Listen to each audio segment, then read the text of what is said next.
Pero walang mga fissures, wala tayong nakita na ano to, mga bitak, Director. Most likely, on inland. ang ito nasa yung rock short, tinatawag natin, nasa dagat. Kasi nandun yung... Inland, wala. Wala. Yun Wala. ang nabitak lang yung mga Building. associated with the ground shaking. Oo. Pero ano yun, may issue ba sa quality ng pagkakatayo? Most likely yung mga building siguro na again, if we follow the building code, supposed to it's an intensity 80%. Oo. May binabanggit na na seismic isolator. Malawakan na rin ginagamit yan sa Japan. Dito ba sa atin may ganun bang lawak na rin ang gamit?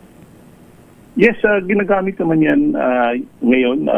Mas maganda yung mga civil engineers natin, mga structural engineers na makakasagot niyan. Pero meron tayong mga seismic gaps. Yun yung ginagamit niya yan ngayon sa kapag gumagawa sila ng mga buildings. Oo. Pero yung mga nag-collapse talagang dapat, ano na yan, no? There's no way to rehabilitate it. Dapat i-collapse na talaga yan. Kung totally nasira na, yes, dapat siguro kailangan ng